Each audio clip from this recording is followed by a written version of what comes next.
Eh bien bonjour à tous les amis, supporters, supportrices parisiennes, parisiens, supporters de notre club, bienvenue à vous. On se retrouve aujourd'hui pour une vidéo sur l'actu du PSG. Il y a pas mal de choses depuis hier qui circulent au sein du Paris Saint-Germain.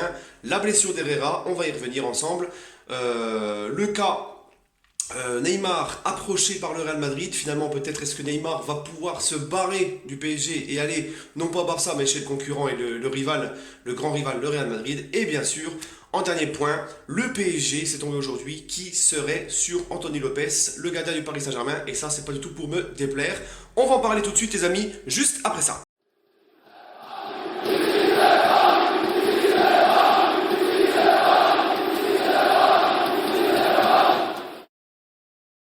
Donc voilà les amis, on se retrouve donc pour le tout premier, tiens pour ceux qui voulaient voir mon maillot, voilà c'est celui-là, Paris Saint-Germain, hein, c'est un ami qui l'a fait, Paris SG, voilà les amis, avec Ensoki, et Dagba juste en dessous.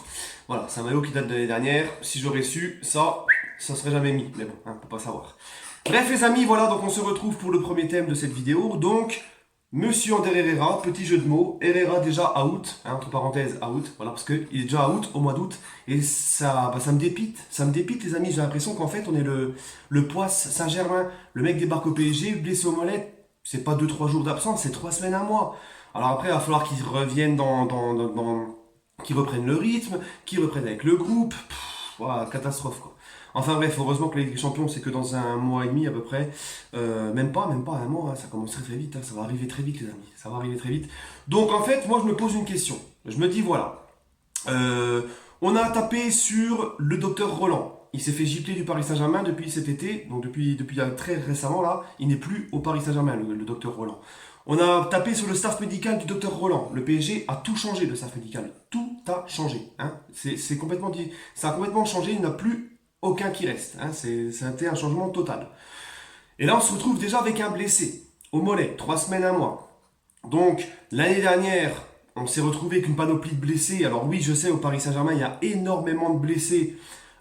Chaque saison, il y a toujours des blessés vers février et tout ça. Mais là, l'année dernière, j'ai jamais vu autant de blessés que ça. Même si d'habitude, il y en a. Là, c'était folklorique l'année dernière. Donc, il y avait beaucoup de blessés. Et là, il y a déjà notamment une blessure dès le mois d'août. Donc moi je me dis, est-ce que, et c'est juste une hypothèse, hein, parce que j'ai fait une publication hier sur YouTube, j'ai émis l'hypothèse que ça pouvait peut-être venir du staff de Tuchel, l'erreur, hein, peut-être une mauvaise préparation physique, ou peut-être ils tapent trop dur sur la préparation physique, je ne sais pas. Hein. Quand tu vois par exemple Tuchel qui laisse après le match, je ne sais plus quel match hein, l'année dernière, rappelez-vous, Tuchel qui laisse presque 5 jours, 4 jours, 5 jours de récupération de ses joueurs pour les récompenser, mais pour l'organisme c'est fatal. Hein. Il y a des erreurs comme ça qui ne trompent pas. Et après on a eu la panoplie de blessures. Donc là, voilà, je me pose une question. Est-ce que finalement le problème c'est peut-être pas le staff médical, mais peut-être le staff de Tuchel? Alors oui, je sais, c'est Tuchel qui ne fait pas les préparations physiques, mais c'est son staff, c'est ses hommes à lui, c'est les préparateurs physiques de Tuchel, c'est ses mecs à lui, c'est ses hommes de confiance. Et c'est lui qui leur demande de préparer les joueurs selon ce qu'il veut. Donc moi je commence à me poser la question, est-ce que ça ne vient pas de Tuchel? Donc les gens, hier j'en ai pris plein la gueule, ouais, lâche la grappe à Tuchel, machin. Eh bordel, on peut un peu le critiquer sans qu'on se fasse tomber dessus. On dirait que le mec c'est votre mère. On dirait que j'ai fait une publication hier et j'ai dit, oh vous mes abonnés, votre maman c'est voilà, 3 petits points. Eh les gars, j'ai pas insulté votre mère là, j'ai insulté Tourelle, on dirait que le mec il vous paye votre loyer, il vous paye votre frigo, détendez-vous. J'ai le droit d'émettre une hypothèse en disant que ça peut venir d'un problème de préparation physique du staff de Tourelle. Hein, c'est quand même incroyable ce monde de bisounours où il faut jamais critiquer un tel dans le club, il faut jamais critiquer Tourelle, il faut jamais critiquer l'autre, ah, c'est un truc de ouf, c'est un truc de ouf. Il y en a un hier, il m'a carrément dit, il était tellement excité hier, il m'a dit quoi en commentaire? Ouais, ben, qu'est-ce qu'il m'a dit? Oui, ben, Tuchel, c'est le meilleur coach que peut avoir le PSG, hein, en mode le mec il est au-dessus de Klopp, de Guardiola, de tous les mondes, hein, tout va bien dans le cerveau du mec. Et il me dit, tu veux remplacer qui? Tu veux le remplacer par qui? Qui? Il a réussi à répéter 3 fois. Qui?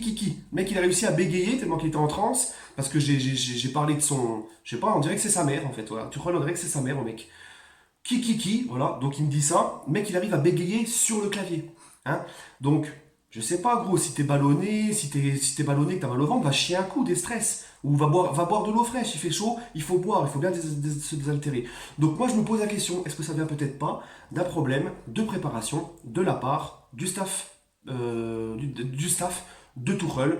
Si on a encore une grosse panoplie de blessés au Paris Saint-Germain cette saison, avec Leonardo qui a resserré la vis au niveau de l'hygiène de vie, au niveau des sorties nocturnes, au niveau de plein de choses, et qu'en plus le staff médical a été changé quasiment 100%, ben, je commencerai à me dire, ben, mon hypothèse, c'est peut-être plus qu'une hypothèse. Voilà les amis. Bref, c'est la fin de cette première partie vidéo. On se retrouve pour la deuxième partie tout de suite.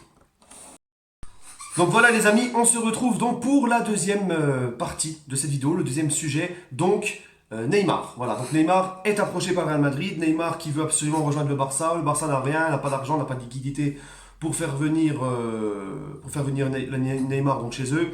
Donc Pini Zahavi, le grand agent influent qui s'occupe des affaires de Neymar et des gros transferts, etc., voudrait placer donc, se servirait du Real pour faire partir Neymar du Paris Saint-Germain. Donc en fait Neymar il est prêt à tout en fait pour quitter le PSG. Et comme je l'ai dit à un de mes potes, les amis, vous inquiétez pas que Neymar il est sans scrupules.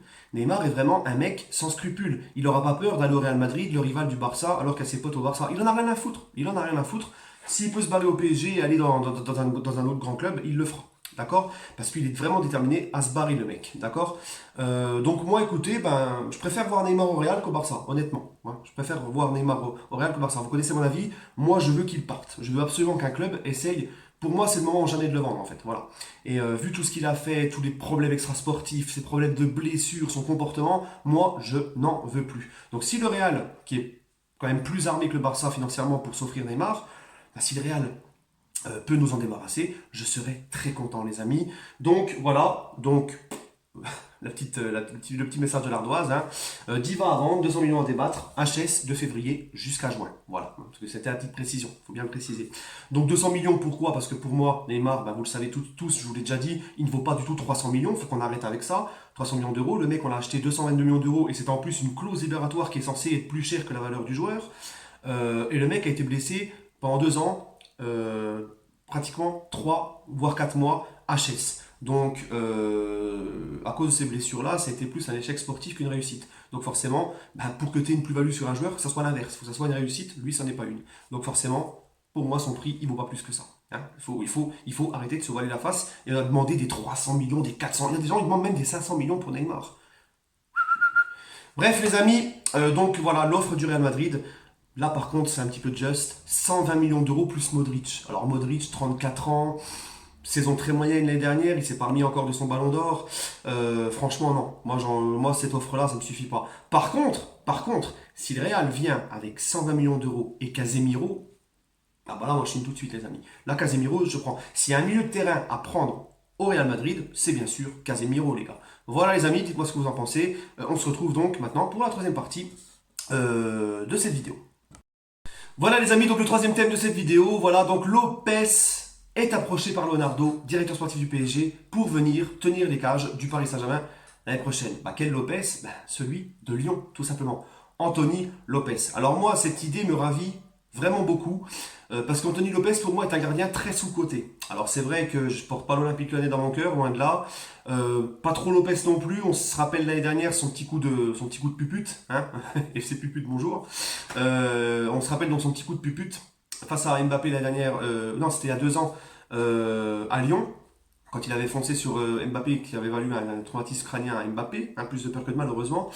Mais bon, franchement ce mec là, quand tu l'as dans tes cages, quand tu l'as dans ton club, bah, c'est un peu comme les Diego Costa et ces mecs là, tu vois, c'est des mecs que tu as envie de leur casser la gueule quand tu joues contre eux, mais quand ils sont dans ton équipe, tu kiffes. Parce que c'est important aussi d'avoir dans une équipe des petites puputes comme ça, tu vois, des gars qui font des petits coups comme ça, tu vois ce que je veux dire, c'est important. Et nous, je pense que c'est ce qui nous manque aussi en Ligue des Champions. Puis en plus de ça, sans parler de ça, les gars. Eh, les gars, c'est un gardien de ouf, Anthony Lopez. Moi, il m'a toujours impressionné. À chaque fois que j'ai vu Lyon dans les grands matchs ou contre nous ou n'importe, il est vraiment très très fort, Anthony Lopez. Et c'est un gardien donc qui connaît la Ligue 1, qui connaît la langue française, qui n'aurait pas de problème d'adaptation. Franchement, Lopez, je le signe jour et nuit au Paris Saint-Germain. Vous connaissez mon avis sur ça, que le PSG, il nous faut absolument un grand gardien pour la saison prochaine. Ça, c'est primordial si on va aller loin en Ligue des Champions. Il n'y a aucun club qui gagne la Ligue des Champions ou qui va loin en Ligue des Champions sans un gardien décisif dans les grands matchs en Ligue des Champions. Pas des gardiens ou comme Trapp et Areola où tu ne sais pas sur quel pied danser, tu ne sais pas ce qu'ils vont faire, est-ce qu'ils vont encore faire une boulette, machin. Voilà, bref. Donc moi, les amis, Lopez au PSG, je le prends tout de suite. En plus, Michel Aulas ne serait pas contre une vente au Paris Saint-Germain. Il avait déjà essayé de placer Ndombele au PSG. Puis je pense qu'Aulas même si Olas n'aime pas sa communication et tout, c'est quelqu'un d'intelligent. Et je pense qu'il préfère voir les joueurs rester en Ligue 1, donc quitte à les vendre au PSG, plutôt que de partir à l'étranger. Bon, après, voilà, Olas, il sait qu'avec les Qataris, il va pouvoir en profiter un petit peu plus, mais avec Leonardo, c'est fini la pigeonnade.